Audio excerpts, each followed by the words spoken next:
Colette Louise.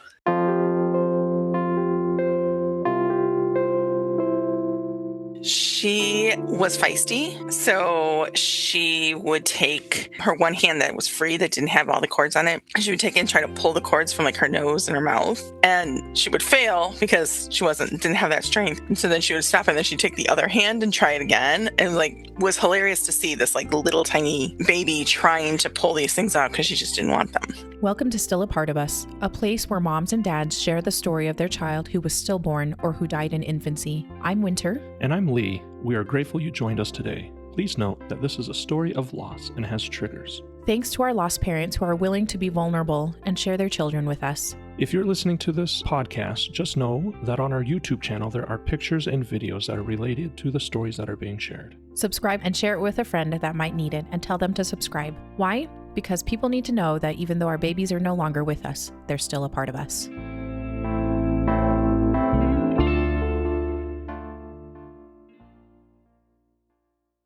Welcome to Still a Part of Us. I am excited here to talk to Michelle. Michelle and I actually met earlier this year at an event, and I am really looking forward to chatting with her. She has a sweet story about her daughter and also what she's doing because of her daughter. So welcome, Michelle. Thank you so much for coming onto the podcast. Thank you. So can you tell us a little bit about yourself, where are you guys kind of located, and also what does your family look like right now, and then maybe at the time that Colette was born? Sure. So we live in the Chicago area. My husband and I have been married for 10 years now, and we have two angel babies. So Colette, and then I miscarried the year before Colette, and we nicknamed Sweet Pea. And then we have a 6-year-old son. And at the time of Colette's birth, we had gone through the miscarriage. Yeah. And then we were just hoping to bring a baby home, hoping to have a full pregnancy, all of that at that time. Gotcha. Okay. And are you and your husband both from the Chicago area? We are. Okay. So you have family and everything there. We have family here. Yep. Okay. Yeah. Fantastic. Okay. That's always really nice. And what do you guys like to do as a family, and then also maybe as a couple, like you and your husband, right. Yeah, you guys. Yeah. So we are a very activist family. So, my husband and I are known for, there was actually a period of time where we would go on date nights. We had gone to see the movies like Selma and Suffragette and Spotlight, all in a row. And basically all of our friends were like, guys don't understand what date night is, right? Do you maybe we need to explain to you what date night is.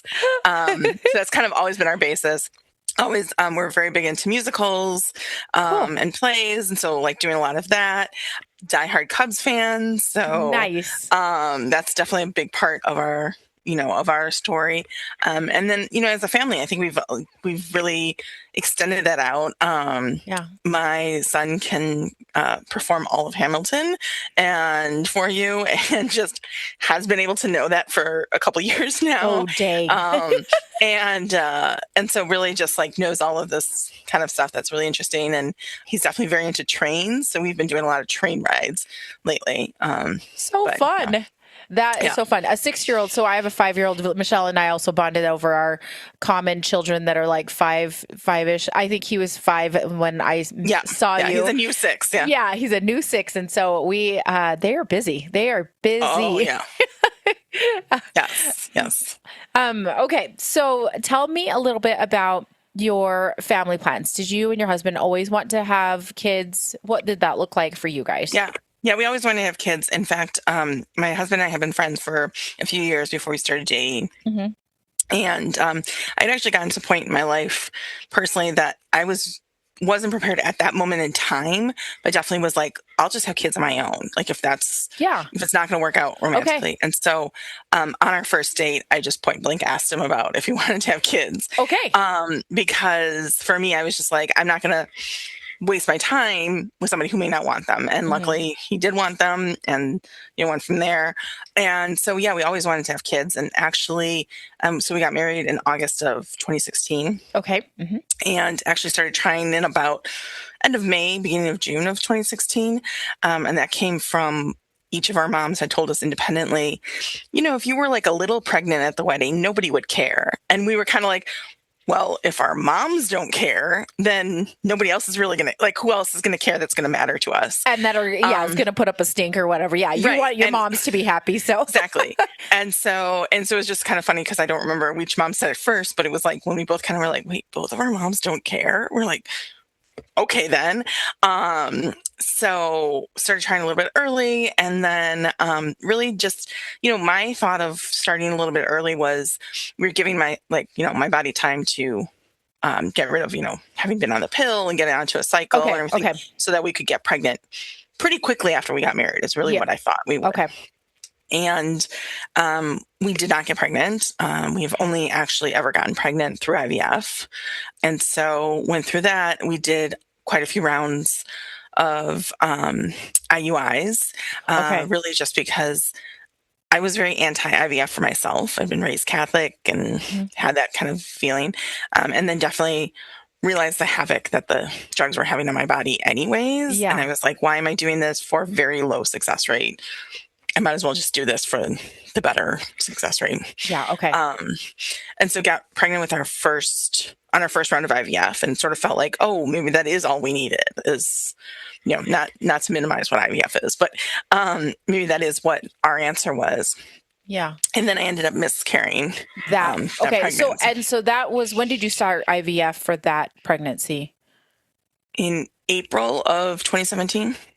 Okay. So then it had been a little bit of time where you're like, this is not working. We've tried regular means. We have tried IUI, which is the intrauterine insemination, which is, I always like to think of it as a turkey baster. Like that's absolutely. That's basically that's like the kind of easiest way to explain it to people. Yeah. And those were not successful. And I'm sure those are discouraging too, because as somebody that's had infertility as well, fertility issues, then it is discouraging when you're like, oh, this is not working. Okay, this is not working. And this is not working. Right. Okay. So then you went through IVF, and that was probably took a toll as well. Physically, mentally, all of those things. Yep. And when did you miscarry? So I miscarried in May of 2017. So just a few months, really, right? Right. Yeah. So I was, I actually miscarried in two parts. So I started bleeding one day at work, went to the doctor, and they said, sorry, you've lost. We do see a gestational sac, but there's no baby. And I was probably about just shy of 8 weeks. Okay. And so they did blood work, and they said, you're going to return to check it, but we think right now you'll just naturally miscarry and you won't need any procedures. Okay. When I went back to check levels again, my levels had risen substantially. And so they brought me in and they said, we're going to do an ultrasound because you may need a DNC. And so I came back in, and when I came back in, they did the ultrasound. They found a heartbeat and said, wait, never mind. Turns out you are pregnant. So go back to the plan of being pregnant. And the bleeding had sort of stopped by then? Had sort of stopped, right. Okay. Yeah. And it sort of felt like I had a massive bleeding. And then after they told us I had a little bit of bleeding, but not much. And then was nothing. And so I did. And then that same night, I ended up in the emergency room, like massively bleeding. Oh, and my I had gosh. fully miscarried. So I had always had this feeling from the time I was pregnant that maybe it was twins. I'd always just had like a sense. I've since talked to doctors, and it was too early to tell because of the timing. Doctors have said afterwards, it's very likely it could have been twins. Like that would make sense. But we don't know for sure. So, yeah. Okay. Yeah, oh man, that is, I feel like getting whiplash, right? Just from people telling one thing and then, okay, just kidding, it's not that way. Right, exactly. Yeah. Okay, so then after that pregnancy and loss, how are you feeling about that? Were you excited to try again? Like you're like, okay, I could get pregnant Or were you a little hesitant? Because IVF is not Yeah. inexpensive, right? And of course, there's the toll, like you said, on that it takes on your body and mentally and all of those things. So, were you excited or were you kind of hesitant? What did you guys do timing wise? I don't necessarily know that I was excited or hesitant. I think it Okay. was more just like I was in that sort of like I'm on a mission, and so like this failed, I got to get right back up onto doing it, and did that very quickly. So we did a very quick turnaround in terms of the next cycle. Gotcha. And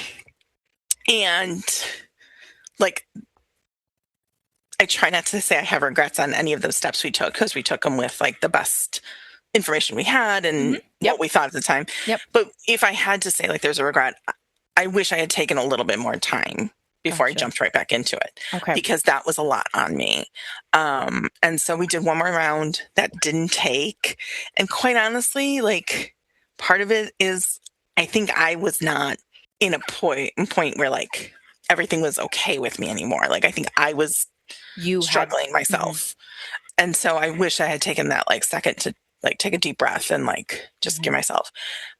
But it's this like, by this point I was getting closer and closer to 35. Right. And, and so what did that mean? And what did that look like? And, oh my God, I have to do it now. I have to do it now kind of things, which, in retrospect is so crazy to think, because a lot of that is so bogus and just doesn't apply to our worlds now, but it's still there. Yes.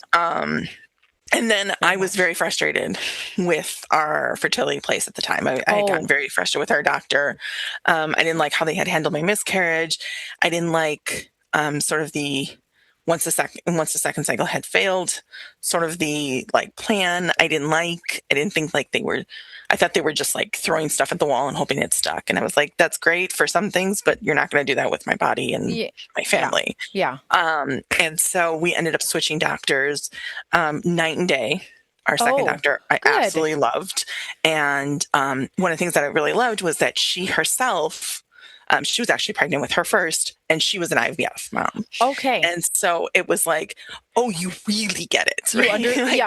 Not only do you get it like this, you really get it. You've done the shots. And you've gone through all of this. And so we had to do another egg retrieval. My first egg retrieval had been awful on me, and I had said I was only doing one more, and that was it. I was never doing this again. And she really sat there and talked to me about, like, what is it that you hated? Talk to me about it. Did it. She adjusted meds, and it was actually like a really, like, it was not bad. Okay. Kind of egg retrieval. It was doable. It was livable. I could do it again. Okay. And so that we did that. And then we implanted in mid-December of 2017. 2017. Okay. Yeah. And that took, obviously, and it was just one, right? You only did one. Only did one. Yeah. Okay. Yeah. And that took, I am not as familiar with how they do it for IVF, but like once they do the implant, you have to wait a certain amount of time. Right. Do they have you come back in? Are they having you take pregnancy tests? Tell me like what that looks like. I had to come back in. Okay. I know some fertility places have been different and different. I've heard from different friends. So I came back in about 10 days afterwards and took the test. The joke was, this was actually because of the time of December. I took the test a few days after Christmas. Oh, okay. On Christmas, my whole family was like, she's pregnant. We know she's pregnant, because I was so emotional. Like, I cried over these things. They were like, if she's not pregnant, then this is weird. Like something else is going on. So found out I was pregnant.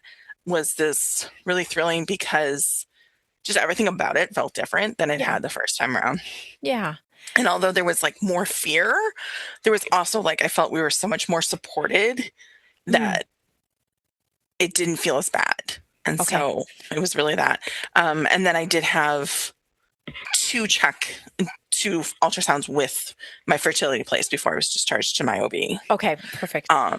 And so things look good. I mean, I still joke about I'm going to write a book called Where the Hell is My Glow?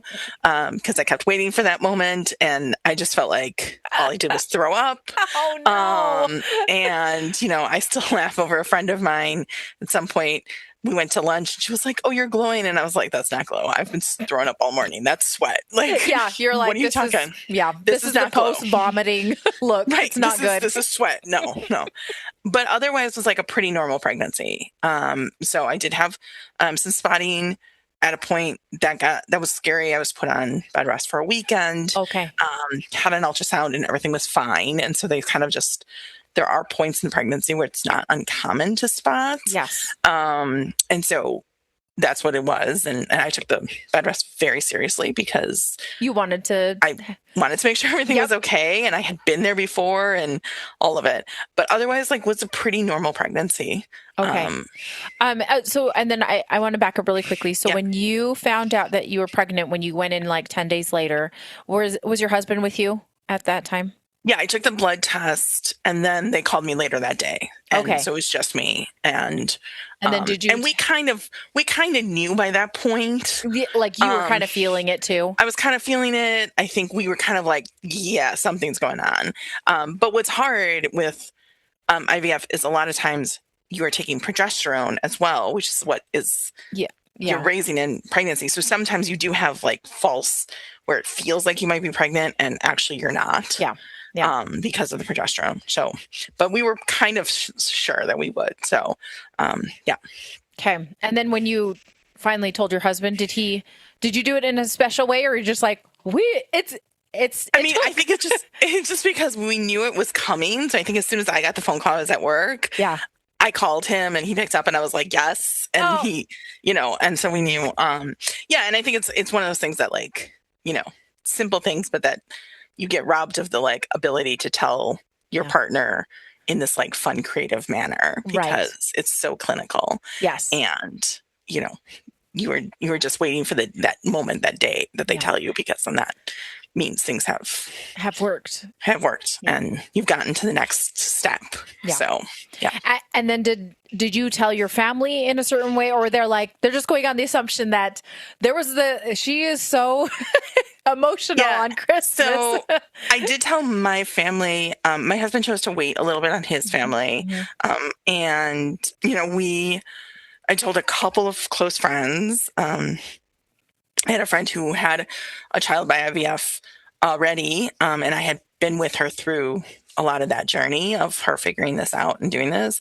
And so she was kind of my rock through the whole thing of like, just somebody to commiserate with, to get it. And so she knew, and I think one or two other friends knew, but, kept it pretty quiet.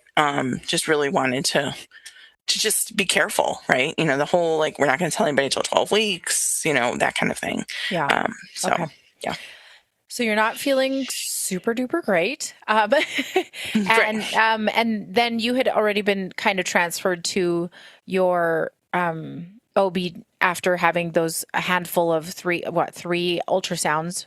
2, I think I had with them, but and then some blood work too. So my numbers were rising and everything everything looked good on the ultrasounds and everything. Okay. So then you transferred to your regular OBGYN. Is that somebody that you had already established a relationship before? Okay. Yes. So I had known her for several years. She had known all of the struggles I had gone through. Was definitely very, very excited, very like, we're going to do this and this is how we're going to do it kind of thing. And really just, I would choose one doctor I would probably travel to the ends of the earth for. So, awesome. I know. Isn't that the best when you're like, that provider really is so good. I need them. Right, exactly. I will recommend them till the ends of time kind of. For sure. Yeah. Okay. So that was, looking good as you transferred over to them. Did you end up doing any early genetic testing? Because some people can do it around, I don't know, 9 to 12-ish weeks before. So I'm wondering if you did that. I did try to do, it's like the NIPS testing. Yes. And it came back, and I forget what the term is they use, is like, it was unfounded, or it was like. Yes. There's a term where they like almost don't have enough, like they didn't have enough sample they didn't have or enough something. Or whatever. Yeah. So then I did it again, and that really freaked me out. Like that was definitely one point when I was like, oh my God. And one of the things that drives me insane is there's definitely a lot of blame put on moms, but a lot of like fat shaming too. So it's like, well, if you're overweight, then this is why sometimes this doesn't happen. Yeah. So I did the blood work again, I had gone to sort of like of the like hospital system. It was more like a satellite location. And, like the first one, I will be honest with you, the guy didn't totally know what he was doing because it's a different test. I'm doing this. So I was like, maybe that's what it was. So I made sure to go to like the one that's like at the hospital where the people know. And when I got there, I said, do you know how to can I be like with somebody who knows what this test is to do? And did this, ironically ended up being a woman who had gone through IVF herself. And like, we had talked. And so like, it was like this huge bonding thing where like at the end, she's drawing my blood, she's doing the whole thing. And then she's like, can I give you a hug? So it's always sort of interesting how, when you share just even like a little bit of your story, how many people are like, oh my God, let me tell you mine. Yes.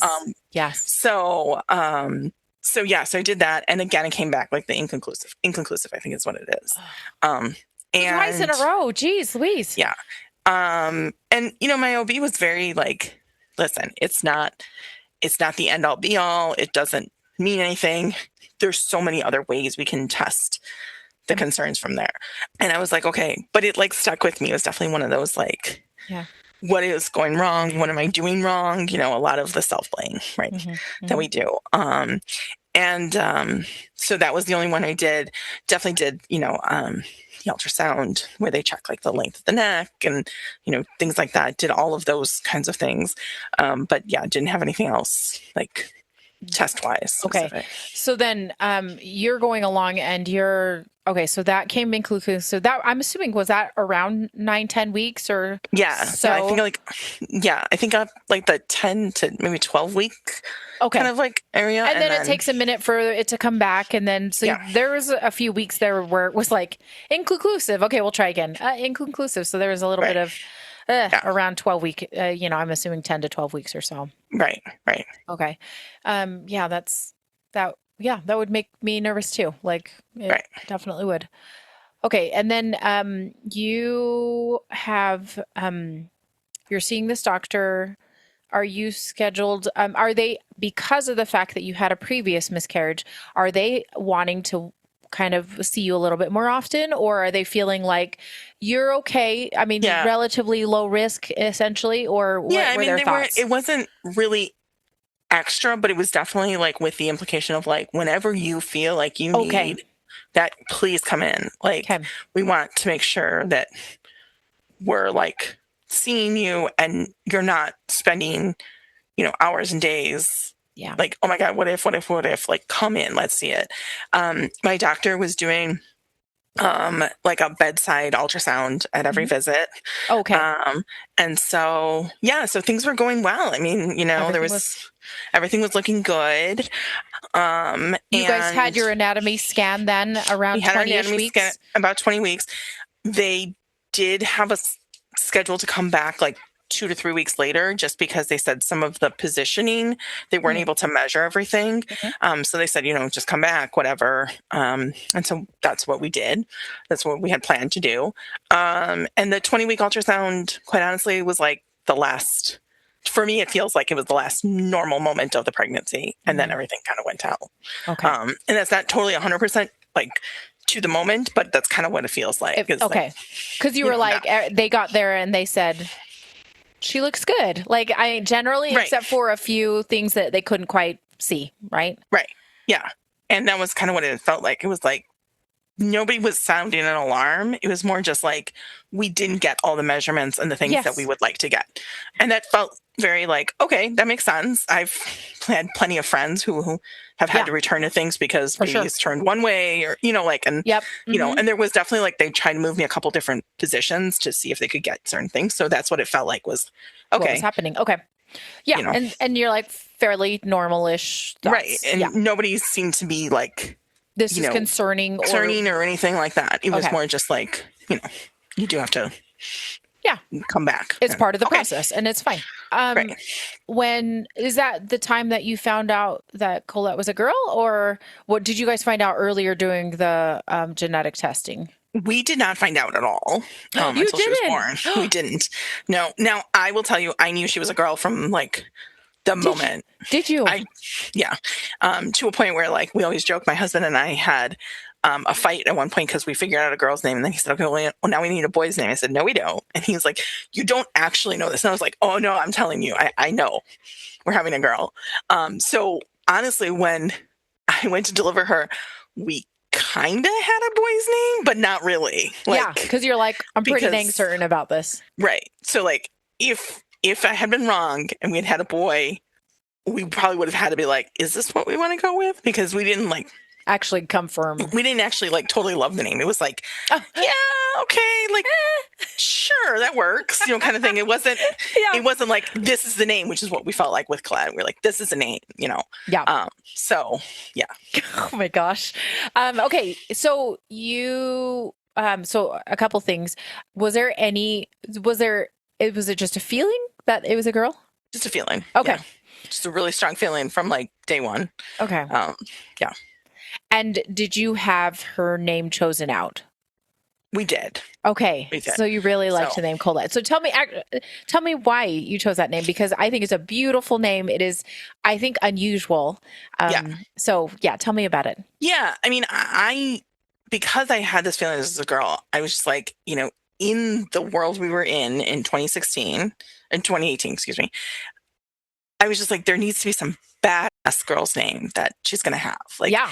And I just really needed it. And I was looking and like, a lot of the names I was finding were like, yeah, I know like 7 people named, yes, like this. I want something different. I want something different. And one day I was at work and I just Googled like unique badass woman in history. Yes. And Colette, the author, French author, came up.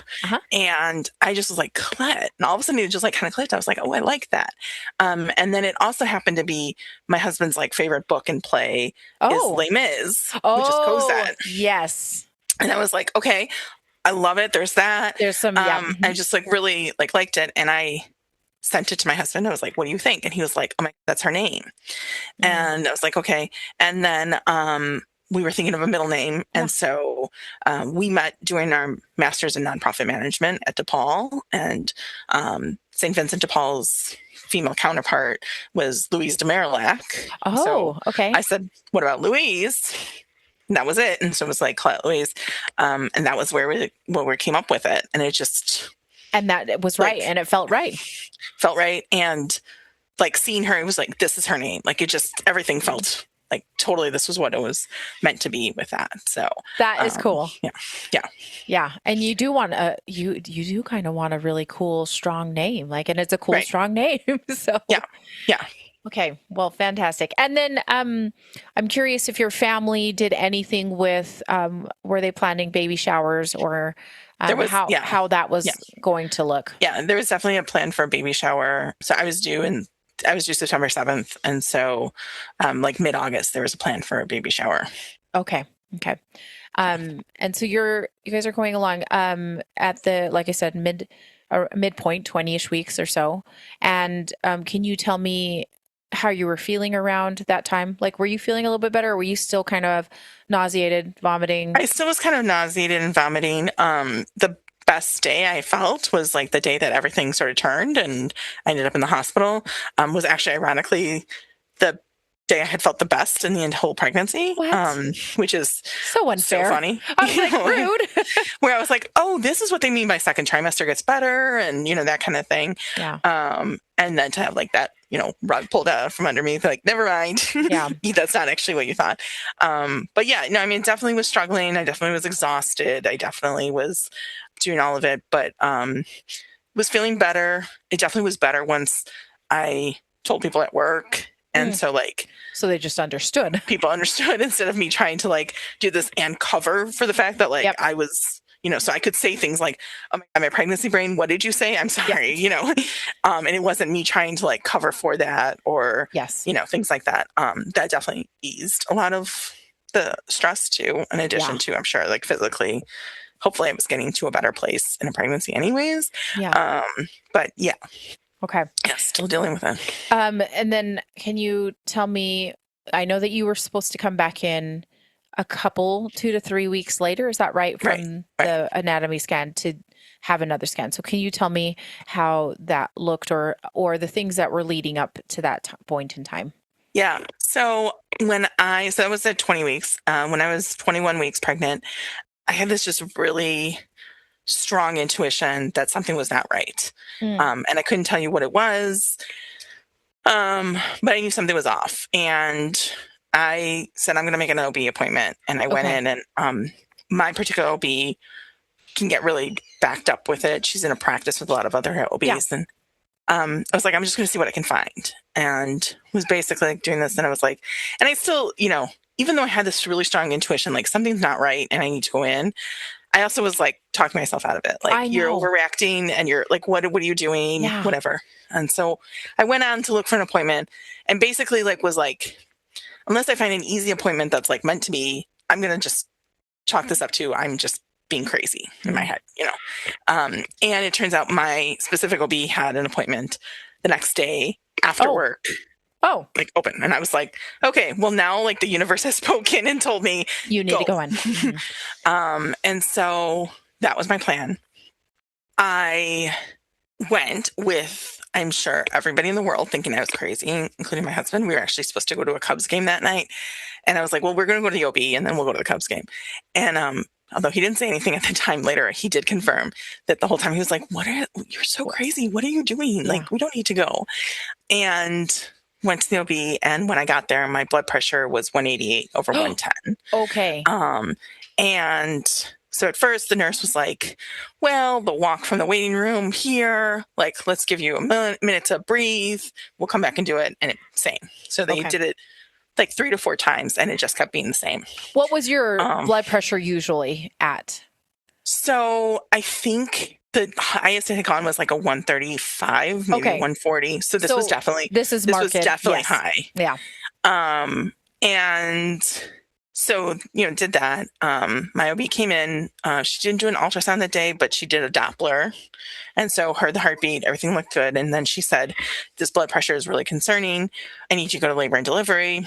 They're going to check you out. They might put you on some meds. Just really kept me calm. Was like, this is just, and so I was like, okay. So we drove over to labor and delivery, and on the way, we're joking. I was like, this is all, they took the blood pressure all before we heard the heartbeat. I'm going to get there. My blood pressure is going to be normal, and we're going to be the joke of this labor and delivery, and that was not the case. In fact, my blood pressure had risen a little bit on the way over.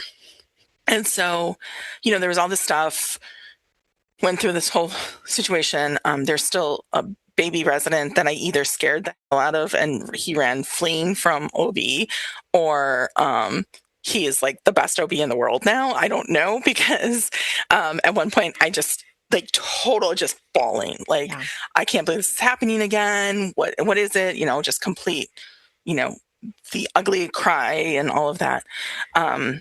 And I was hearing that they were going to admit me, but nobody was telling me why. And all I remember glomming onto was they said something about a 24-hour urine test. And I thought, oh, that's why they're admitting me. So they're going to admit me for this a night or two in the hospital. Okay, not ideal, but I can work with this kind of thing is really what I thought. And so they admitted me finally, it's like 11 p.m. My husband goes home. Our poor dog hadn't been out since, we had left in the morning for work. Yes. So he went home to let him out and to get a couple things for me. And while he was gone, my OB's partner finally was able to come in. She had been in a bunch of births. And so she came in and she said, has anyone told you what's going on? And I said, no. And she said, okay, you have severe preeclampsia and you'll be here until you deliver. And so that was the evening of May 8th. Ooh. And I wasn't due until September 7th. So just completely like, wait, what? Kind of thing. And, even though I considered myself very knowledgeable in all of this, I didn't know anything about preeclampsia. Yeah. The only thing I knew was an old episode of ER where a woman dies in the ER from preeclampsia. That's the only thing I knew. Yeah. Because nobody talked about it. Nobody said anything. Nobody did anything. Mm-hmm. And so it was this kind of like, wait, what? What are we doing? What's going on? Like, I have a job to go back to. Exactly. I we don't have anything for a baby yet because it's only 21 weeks. Why would we have we're a whole not. plan? Yeah. Am I going to survive this? Right. Yes. Because you're thinking of the ER the episode. all this. And, and it was just very like, okay. And it was also, 12:30, at AM. And so it was also like, I'm tired. well, and we're going to just deal with the rest of this tomorrow. Right. And when they took you at the L&D, did they check the baby like at that time as well? Because I know your OB looked at it. Just did a Doppler, got the heartbeat and everything. But did they look at the baby then? They did. Okay. That was, I think, part of the reason why my blood pressure rose was the first nurse couldn't find her on the ultrasound. Okay. Yes. And then called for her supervisor who couldn't find. And then they called for the resident. And that was the baby resident that I think you may have scarred for life. Scarred for life. I'm not sure. Oops. And then he called in his chief resident, and the chief resident is the one who found her right away. But that may have only been like a 15-minute period. It felt like it was about 15 hours. Yes. Of like, what do you mean you can't find her? Looking and trying to find. And like, move this way, move that way. And I would not. Oh, that makes me. Yeah. Okay. And the nurse who told me, honey, you need to calm down. Okay, sure, no problem. Yep, those words do not work, people. Right, exactly. I was like, okay. Opposite effects a lot of times. Yes. Okay, so Michelle, when you are told this finally by your OB's partner that you have severe preeclampsia, and what did she tell you about it? Or was she going to pause and wait to talk about it a little bit more in depth the following day? Because, being told, like you said, you are going to be on bed rest for the rest of the pregnancy. It would just be like, oh, how is this going to work? Yeah. I would be thinking that the entire time. I think she basically, I think, was like, it's late. You're probably exhausted. She was like, do you have any immediate questions? If not, like, you're going to be here. We'll deal with some more things tomorrow. And I remember she was like, do you have any questions for me? And it was like, yeah, I have a million questions. Like, where do I start? Right. Yeah. Like, and so it was basically like, we'll deal with this, like you can ask this in the morning kind of thing. So went to a hospital room, just kind of like in this, well, this was not what was planned. No. We were going to a Cubbies game. Exactly. And, that was kind of the first time where my husband was like, I thought you were a little crazy, but like, I'm now really glad you insisted upon this. Yeah. And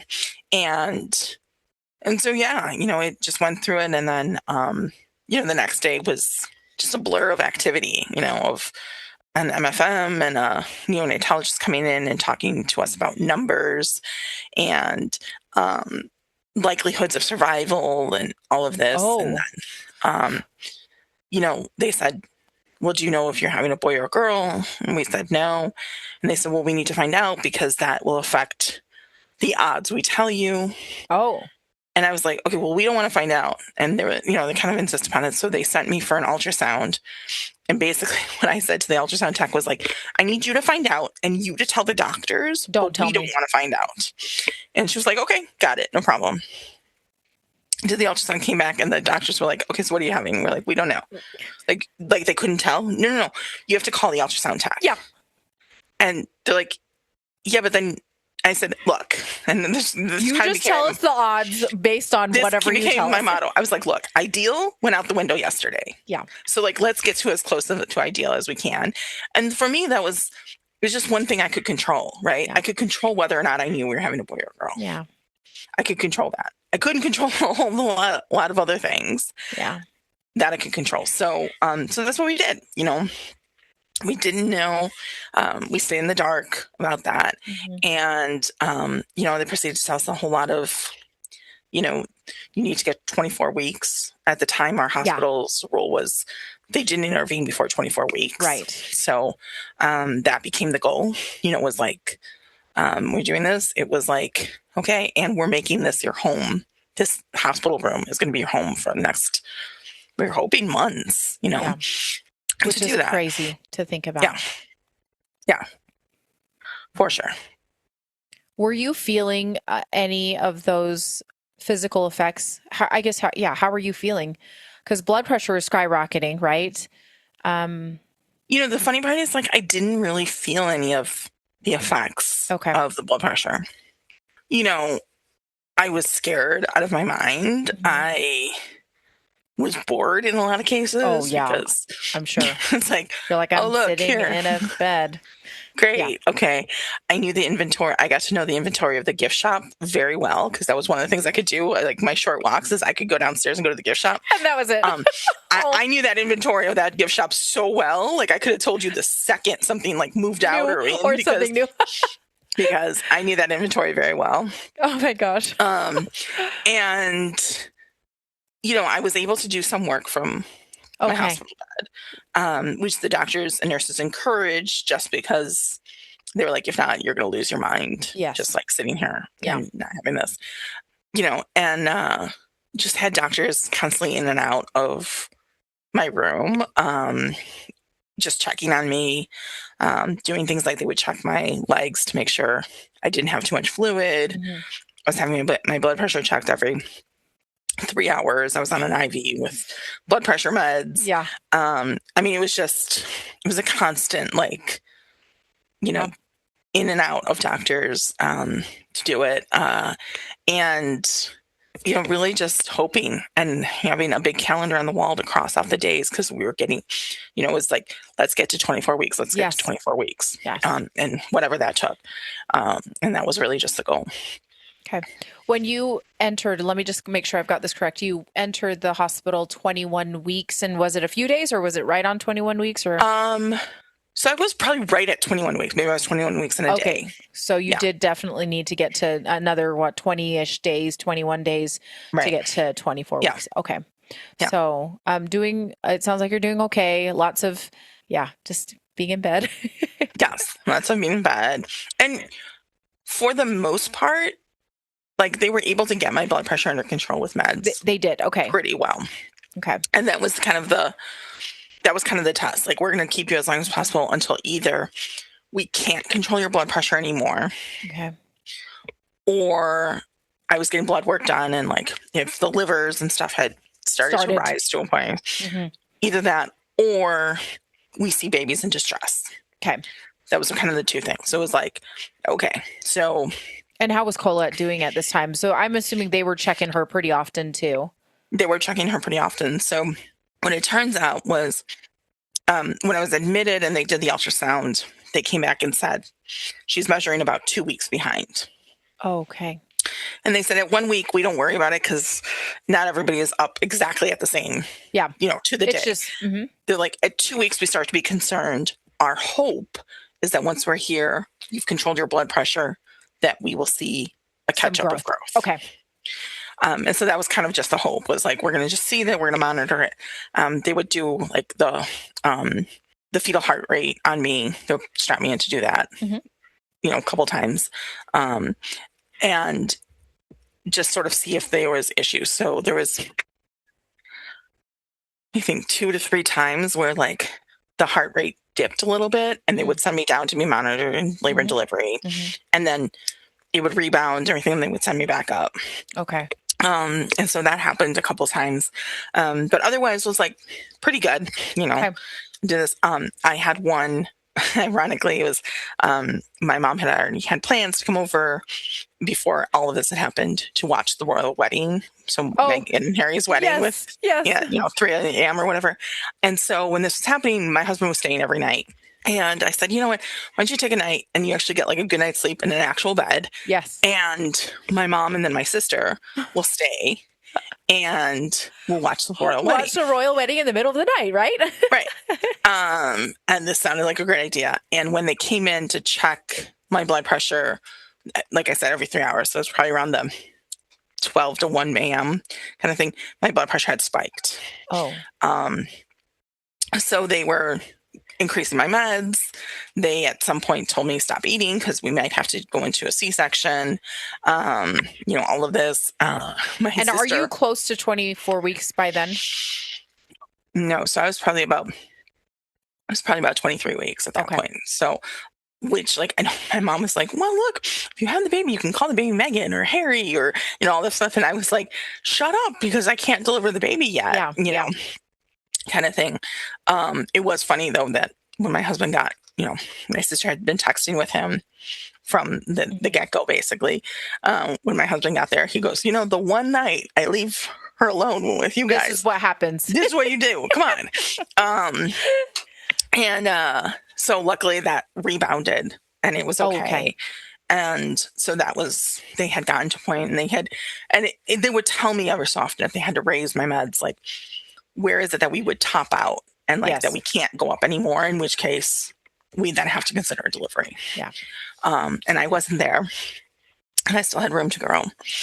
And so when I was 24 weeks and 5 days, they did a repeat ultrasound. And again, with the hope of some catch up of growth. And there had been no growth in those 3 weeks. Oh. And so they came and they said, at this point, we're recommending delivery because there's more we can do on the outside than we can do right now. And that was timing out with the same. I had 1 to 2 incidents within a couple of days of the heart rate would drop, and then I had been down to labor and delivery because they didn't know if I would go.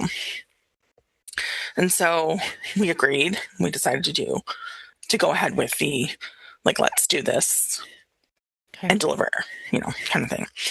So emergency C-section, kind of a crazy time with all of it. And with the we made it to 24 weeks. Yep. Thank God. Mm-hmm. Now we're good. This isn't gonna be this is gonna be an easy road, but we got here. We can do this. Kind of thing. And an MFM who told me that when I was admitted, that their big team meeting, they had said they didn't think I would make it a week before I would deliver because of where I was at with all of everything. To which I said, you really should have just told me that, because that would have spurred me on to go longer. Because then I would have been like, oh, hell no. No, that's not me. Thank you very much. So emergency C-section, they got her out right away. And it was funny because one of the nurses, my mom was convinced we were having a boy, wouldn't listen to me. And so that had been the joke. And when they got her out, that nurse said, oh, Grandma was wrong, Mom is right. Yeah. And it was the first time I had been called Mom. I'd been referred to as Mom. So I do remember that. And she said, you're having a girl. And we did this. And then they had warned us that she wouldn't make any sounds. Right. Okay. They're like, she's too young. She won't make any sounds. You guys need to be prepared for that. It does not mean anything's wrong in and of itself. Right. Doing this. And so they, took her and they're cleaning her up and they're doing all this stuff. And it kind of gets really quiet again. And I hear this squeak. And I just remember being like, is that her? They're like, yes. And everyone said, but she shouldn't make that sound. She doesn't have the, and, and I remember thinking, because this is my baddest daughter that is going to defy all of your odds. And what are you talking about? Of course, she's going to make a squeak and she's going to do whatever she can.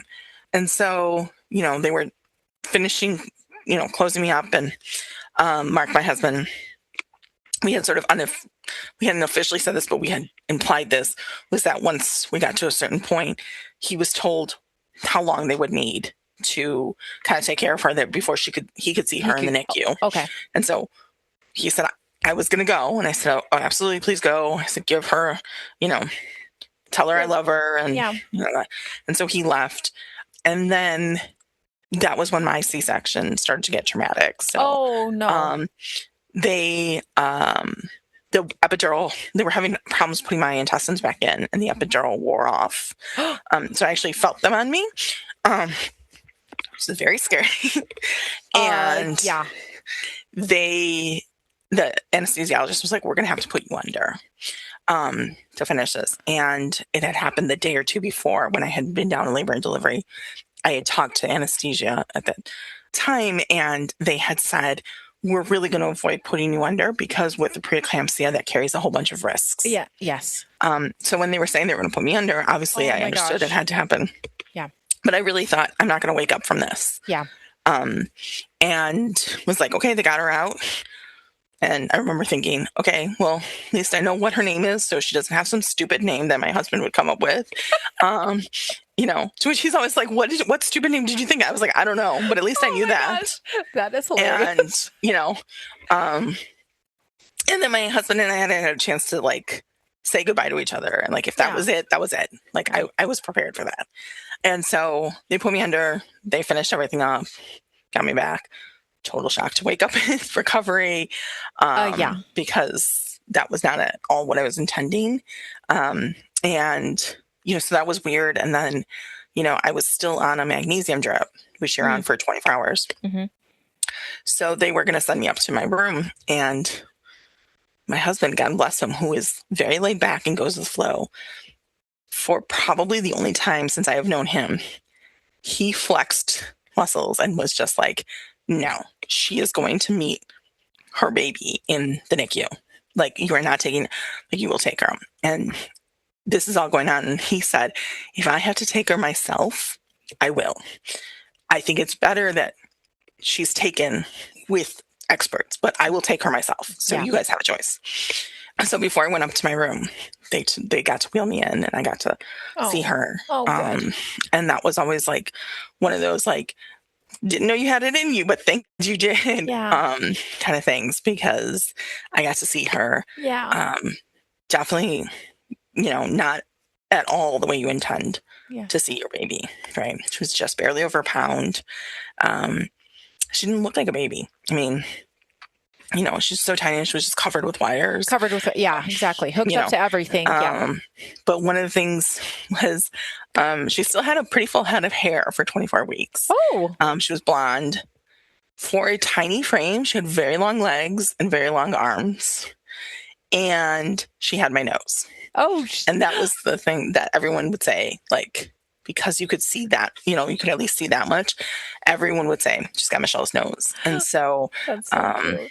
That was like really it's just amazing to see, right? Because until you have a baby, you don't really know. Like, you're like, wait, the baby's going to look like me? Maybe, but maybe not. And like, to see that, and it's like, yep, that's my baby. Strongly see. Yeah. Okay, that's my daughter. Like, That is wonderful. And so she's in a little, like, one of those incubator typey things, right? You're on a bed, right? Next to her? Yes. Wow, this is probably quite the quite the scene. Could you reach in there and touch her or anything? I could reach. I could reach in. Okay. Her. Yeah, there was a little thing I could reach in and touch her. Definitely hard to do from the bed. Yes, but, for sure. Yeah, but definitely was able to touch in a little bit to do it. And I was also still in the like recovery of having been put under, kind of thing too. Yeah, totally out of it. Probably a little nauseous. I'm like, ugh. Right, exactly. And so, but I got to do that, and that is wonderful. Okay, so, and from what you understand of how she's doing, is she stabilized-ish? She's stabilized-ish. Definitely was like, she's tiny. She's going to have a long road. Right. That definitely was like sort of said to me at some point or implied. But she's doing okay. Okay. Okay. And so she was, how much did she weigh? She was just over a pound. Just over a pound. Okay. Yeah. And how long was she? She was like, I want to say 14 inches is what sticks out to me. So, okay. So just itty bitty. Just itty bitty. Okay. Yeah. You head back to your room, right? And are able to recover there. In general, though, besides the anesthesia wearing off, the epidural wearing off, were you doing okay? I was doing okay. Yeah. Okay. I was, my blood pressure seemed to be maintaining. Okay, good. There seemed to be no issues. So, so it seemed like, kind of in those moments, it was like, okay, we've been through a whole lot of, maybe this is okay. Like, maybe we're still going to like make it out of this and be okay. Yes. Kind of thing is really what it felt like at that point. Okay. Yeah. Okay. So then, so tell me how you both progress as you are sitting in the hospital. Like, just because, after a C-section, usually most hospitals require you to be there for a couple of days just because you had a major surgery.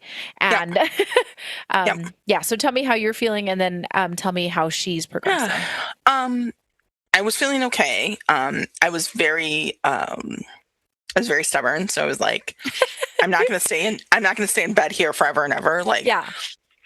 and I had nurses that really had gotten to know me. I mean, like, that's the one good thing of being admitted for a few weeks beforehand is you have a relationship with Yeah, your nurses. exactly. And that's So super they nice. also knew I was not going to be that person. So Yep. they were like, we're not going to have to push you to walk and to do stuff. Like, you're going to just do it. Yeah. And so, like, let's work with you about doing it in the smartest way possible. Yeah. Okay. And so it was things like, you know, I think the first time I got wheeled down in a wheelchair, the first time to the NICU, but then the next time, like, I wanted to walk, and one of the nurses was like, how about this? You walk holding the wheelchair as like a support, almost like a walker. And I was like, okay, fine, I'll do that. You know, I guess so. So fine, okay. But definitely, like, my body, you know, was hard to recover, and I could definitely feel the, you know, the weight of a C-section. Mm-hmm. And I had a classical C-section, so they cut the uterus both ways. Yeah. So, which I know adds in a complication that, yes, you know, most people don't have. So it was particularly tough, but otherwise was doing okay. And she was doing well. I mean, there was a lot of ups and downs, everything like this. After probably a day or two, they did tell us they were concerned because the first ventilator that they tend to put micropremies on is really powerful, and they really only want you on there 24 to like 48 hours max. Yes. Okay. And then they'll wean you off. They had tried weaning her off several times, and her numbers would plummet. So they were like, we're going to keep trying this. We're going to keep doing things, but like, you do need to know, like, this is an issue. And okay. And again, like, didn't feel like, just felt like, okay, maybe she's going to just need another day or so. Okay. While I was still in the hospital, we had one night where they called my room at, you know, 2 in the morning, 3 in the morning, whatever, and said, like, we need you to come down, everything like this. And definitely was like, you know, yes, she's not doing well. She's doing this, you know, whatever. They brought in, the attending came in, and, you know, she was great. She was very old school. And she was like, right away, she was like, okay, let's take the cover, you know, off the isolette, like, stop looking at this, like, look at the baby. You know, don't just look at machines. She came over and she said, Mom, I need you to hold her hand. She was very much like, we're going to go back old school. Yeah. And, you know, try and get her stabilized and have her be near you. And yeah. Okay. Yeah. And so she did stabilize, and she was doing well. And then I got released. So she was born on a Wednesday, and I got released the Sunday. Okay. So that happened like Friday, I think it was. Yeah. And, you know, seemed to be good. And then I was released, and I couldn't keep anything down food-wise. Oh, no. I would throw up everything. It was like worse than it had been during pregnancy. It was awful, including my mom sort of insisting that I eat something and me completely vomiting all over the cafeteria at the hospital. Like, just from like a bite, basically. Yes. And I was going in for blood pressure checks with my OB every couple days. And so that had happened. I went in for a blood pressure check, and my OB, God love her, she says, so how are you doing? And that just triggered everything. And I just started bawling. And I said, I'm so miserable, and I'm trying to pump, and I know that this is affecting, you know, the milk I'm getting. And she's like, okay. And so she stopped and she said, okay, let's go through everything. And so she went through everything. We had done tests. She's like, it's not the anesthesia anymore. It's not this. It's not that. You know, not that. She said, the only thing that's different is we've changed.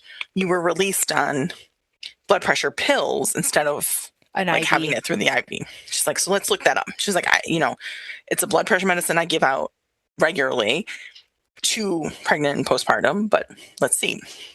And so she pulled up all the drug information, like turned the computer so we could both see. At the very, very bottom of it, there's this like note of like the 0.0001 chance of a severe allergy that causes like it's almost like a lactation allergy, like as if you're lactose intolerant. Oh, but like severely. Yes. And so she gets this, and I said, you know that's me. And she goes, oh, I know that's you. She's like, okay. So they had to wean me off of that med Yes. and onto a different med. And then things And that resolved stabilized. it. That resolved it. Oh my gosh. Yes. And then, yeah, and Colette was doing a lot of ups and downs. And were you guys trying to go in like every single day? Were there a couple of, or a couple times a day? Yeah. So we had kind of, so I was released on Sunday, and then Monday was Memorial Day. And then we kind of got into a routine of, we would, we would both get up around the same time. Since I was moving just slower, and sometimes I had to go in for blood pressure checks, I would be taking my time to get ready and perhaps going to the OB and then going in, and my husband would get dressed and go to work. And on the way in, he would either stop by the NICU or he would call, and then he would just report back to me, and then I would head in, and then I would be there most of the day. And then once he got there, we would have some time, the three of us. And then usually he and I would go back home. And that was kind of the routine we went in. And, a lot of it was like, yeah, she had kind of a rough night, she had a good night, those kinds of reports that were coming through. And so on her 9th day of life, same routine went. And my husband called me, and he said, when I called to talk to the nurses, they said, hold on. And they put the doctor on. And I said, oh, and he goes, yeah, my sentiments exactly. And they said her heart had stopped overnight. They were able to resuscitate her, but that she wasn't doing very well. And so I said, okay. So I said, I'm going over immediately. And he said, okay, I'm going into work until you tell me otherwise. I said, okay. And so got to the hospital. The doctor saw me, and he said, oh, good, Mom's here. Hang on, we got to talk. And I said, okay. And then I realized he was looking for a room, like a private room for us to talk. And I thought,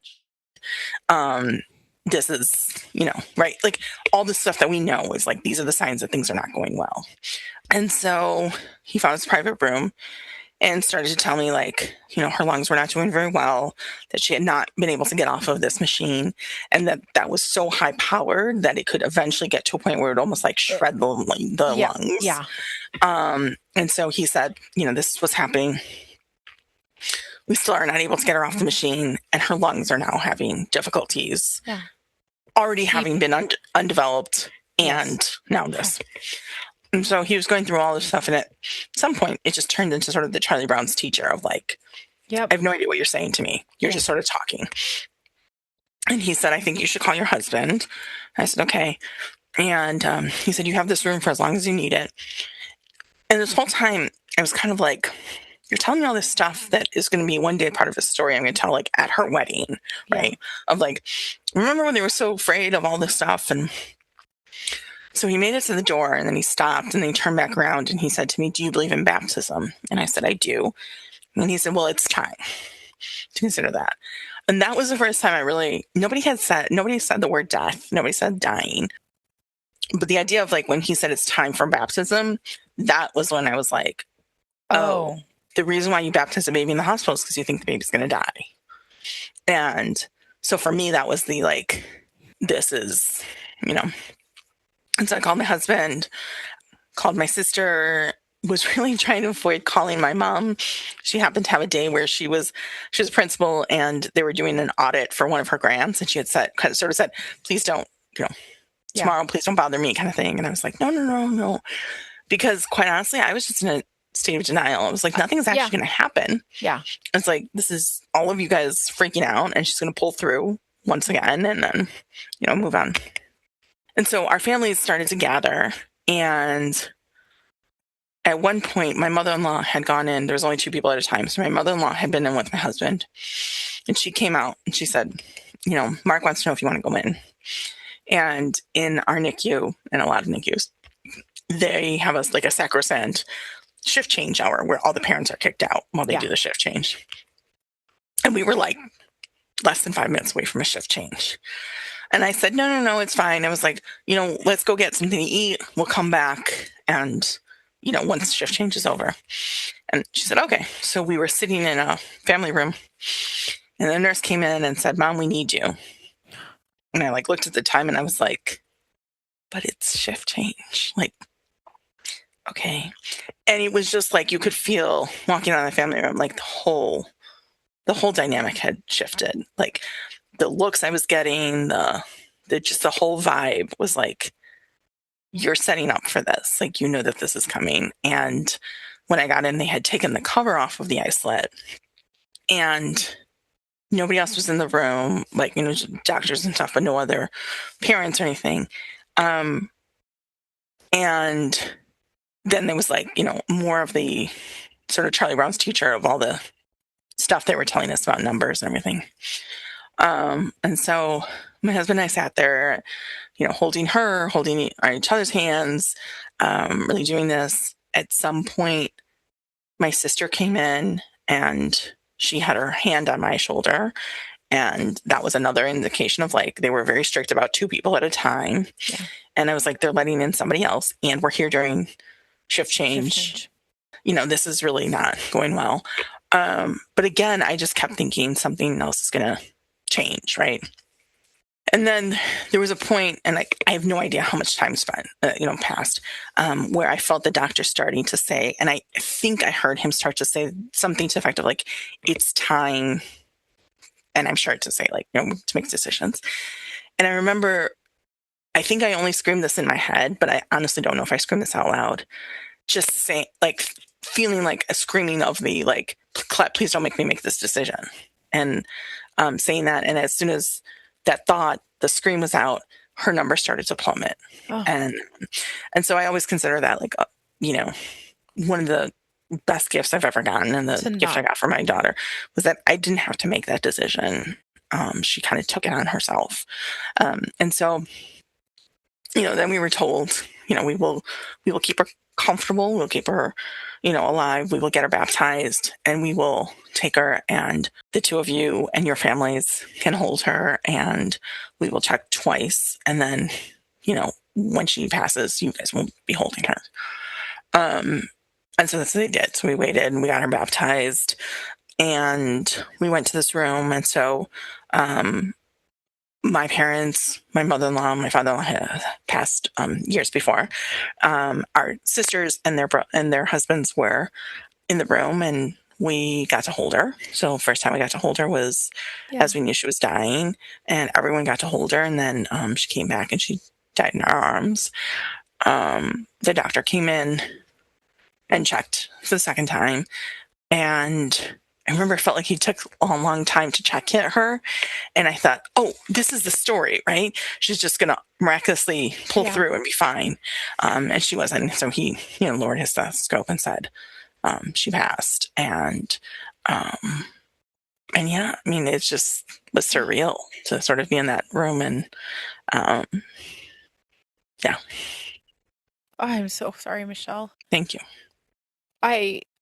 Yes, I like, you always hear like the miraculous Nikki stories. And so like, I would be going into that like, oh yeah, she's doing well. Yep. And then not to have that be the case. So everybody was able to hold her and meet her, which is wonderful. Yeah.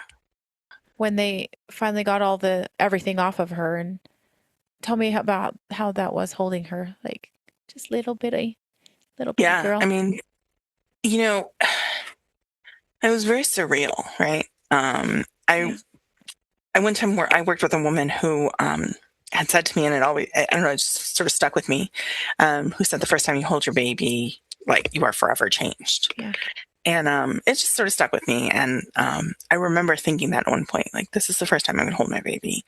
And like, I will never be the same person again after this. And I don't know what that means, but like, this is it.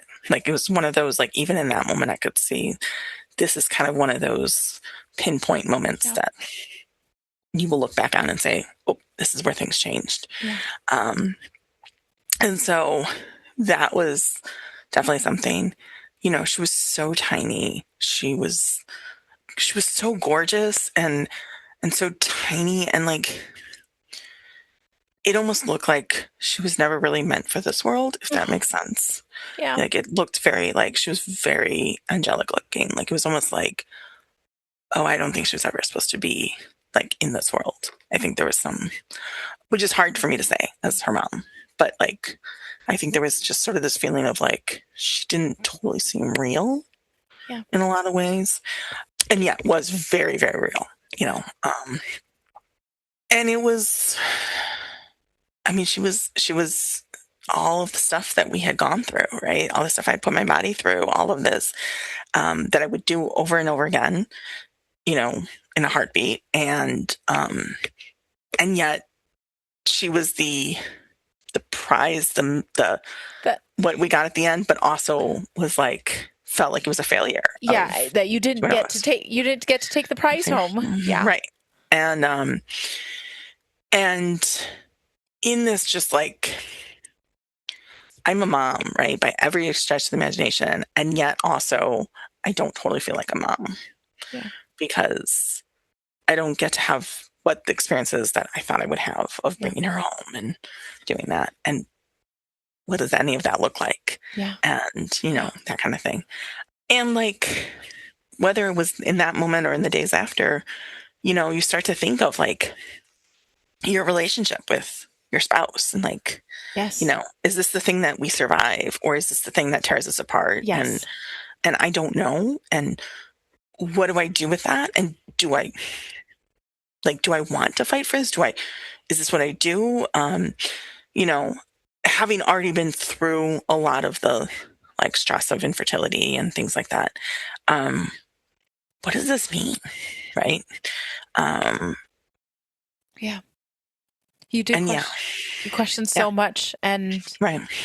I don't know. I don't know if this is how you felt, but I felt like my baby died, and is anything else like worth kind of paying attention to, or like all the normal stuff? Right.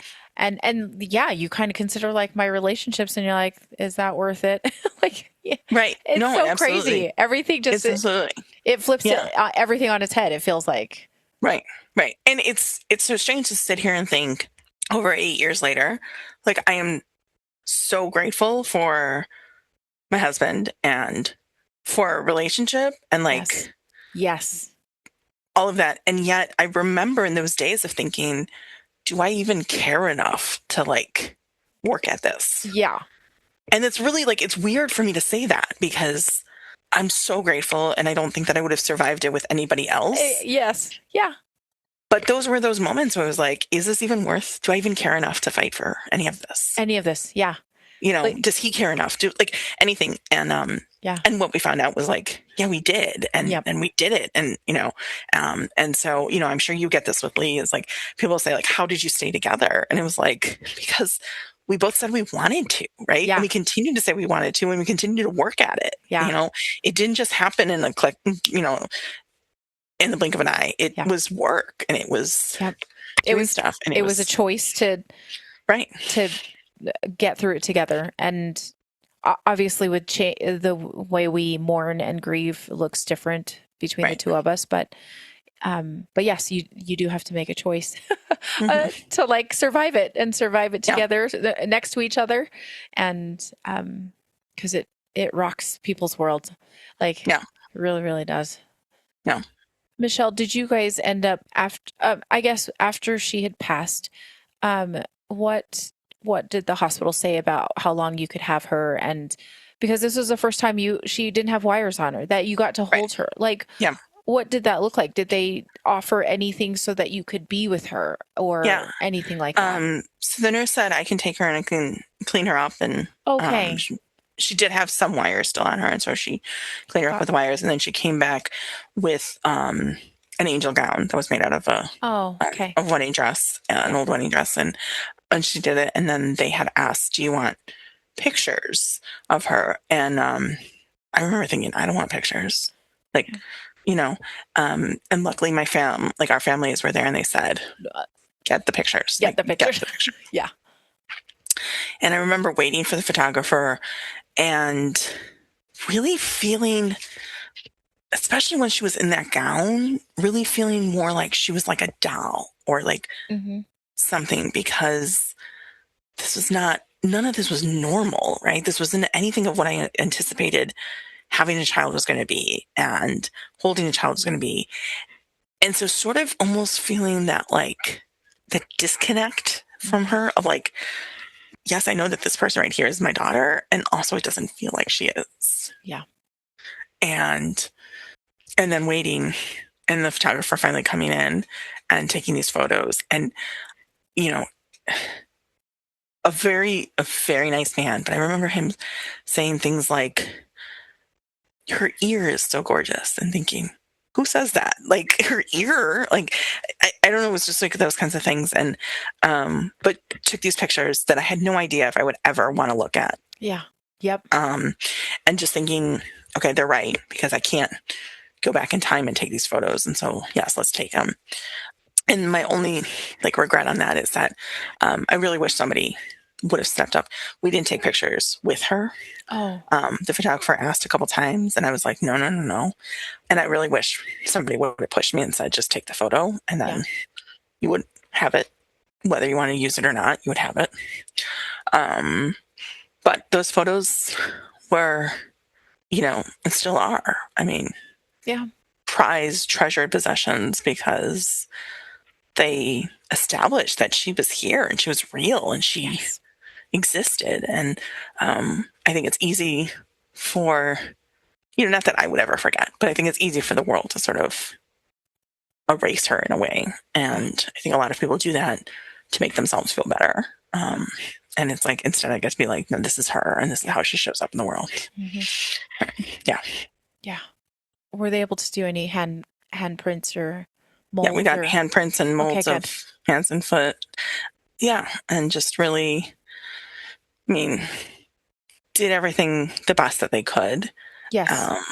In a really crappy situation, completely, that nobody wants to be prepared for or do or anything like that. Yeah. And I don't know how long we were there. I never felt like we were rushed out. Okay. Which so you was were also able to be with her and take that time together. Yeah. But it's a strange time. You don't know, like, what am I supposed to do? I don't, I know how to take care, like, and at least in theory, right? I didn't fully know how to take care of a baby at that point, right? I learned it later, a little bit better, but like, I knew the steps to do that, but I didn't know the steps to take having my child here who has died sitting here. Like, I didn't, nobody prepares you for that. Nobody prepares you for that. There's not a guide. Right. There's no doctor or nurse who's and they're like, no, do it this way and hold this way. There's nobody saying that. You just sort of like, that's it.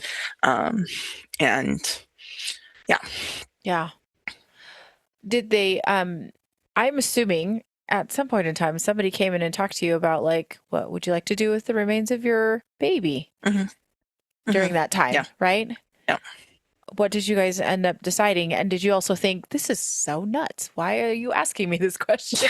A couple of years ago, I did this storytelling event on talking about death. And I started off with I remember them saying to me, do you have a funeral home in mind? And me thinking, who has a funeral home in mind for their kid? Yes. Because I remember just thinking, no, both my parents were alive. Yeah. My father-in-law died, but my husband was in his 20s and had older siblings. And so he's like, I didn't really do much with it. Yeah. I didn't have any of this stuff in mind. I knew, I just personally, this is a total personal thing, and I have no judgment for anybody else who does. I find cremation really creepy. So I knew I didn't want to do that. Okay. But anything else, I had no idea. Yeah. No idea.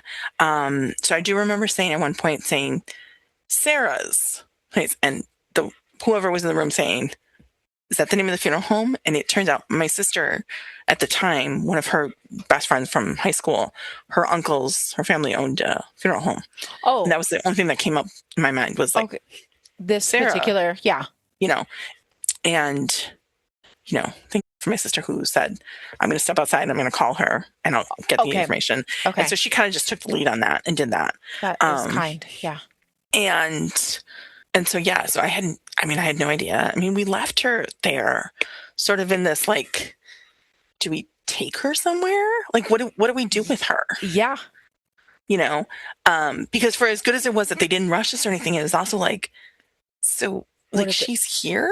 So like, is how somebody do gonna come like do something? We don't know what it is. And so, yeah, so that was definitely one thing. So I remember staying a little while longer.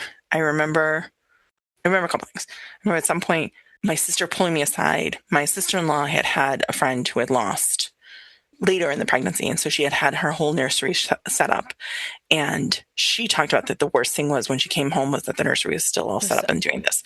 So she had come to my sister and said, you should beat her to the house and take any of the baby stuff out. Yeah. And we didn't have a ton of baby stuff, but we had stuff. Oh, right. Yeah.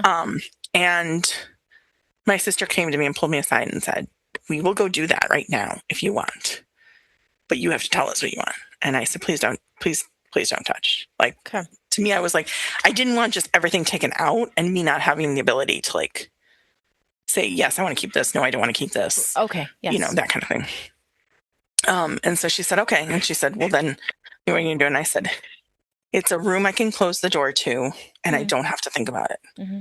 And that's how I'm going to leave it for now. And she was like, okay, totally cool. You do that. And then I remember that Mark and I asked for like our families to leave and for us to just have a few minutes with her. And so we did. And I just remember, I think, feeling like this was going to be possibly the only time it was going to be the three of us as a family. And that it was never going to be in the way we anticipated or expected or wanted. This was going to be us as a family. That was it.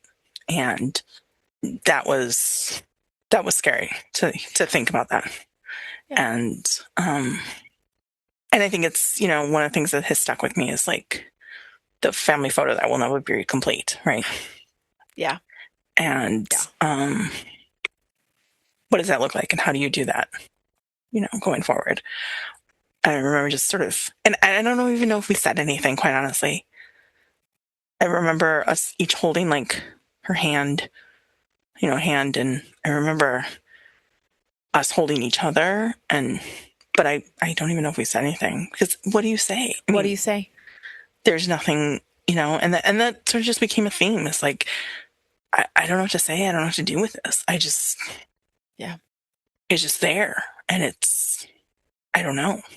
Yeah. Oh, yes. Did they eventually come and take her then? Did you get some direction on what was going to? We stepped out and we told her, and they said, okay, we've got her. We will do everything. Like, do you need anything and help like getting out or anything? And we were like, no. And so we left, and that's totally surreal to leave this place that had been my home for, weeks and had been her only home. And to just know, like, we were never going to come back in the same way, right? That, like, the next day we were going to wake up, and although this had been our routine for a while, we were going to get up and we weren't going to come back here.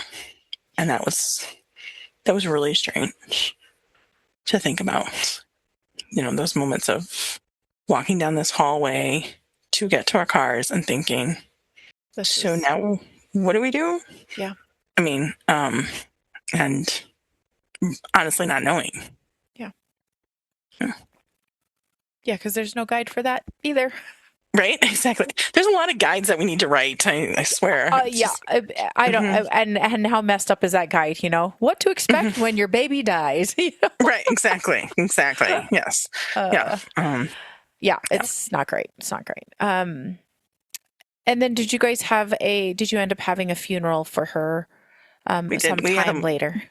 We had a memorial. About a week later. Okay. We had a memorial, and then we were supposed to bury her. And, and I had held it together and had been able to do a lot of the one planning. Foot in front of the other. Okay. I did not do like any of the planning. Okay. My sister really took the lead. I was just like a mess for the first time ever in my life. Eldest daughter, I was the planner. I did everything, and I had no idea where to even start. And quite honestly, she is almost entirely the reason why we had something was that she showed up the next day and said, I need you to get dressed.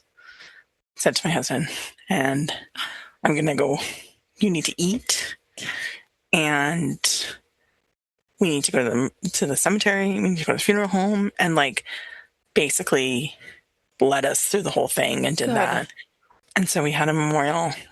And, you know, the only thing that I remember saying at one point was, I do not want everyone wearing black.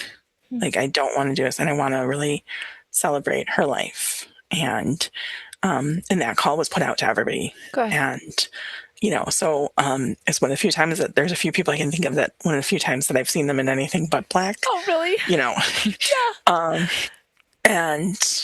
But that, to me, that was really important. And was we weren't going to do that, and we weren't going to do this. We were going to celebrate who she was and who she is. And that was one thing I remember. Otherwise, couldn't tell you what any of the planning was. It was just, you know, one foot in front of the other, and let's do it.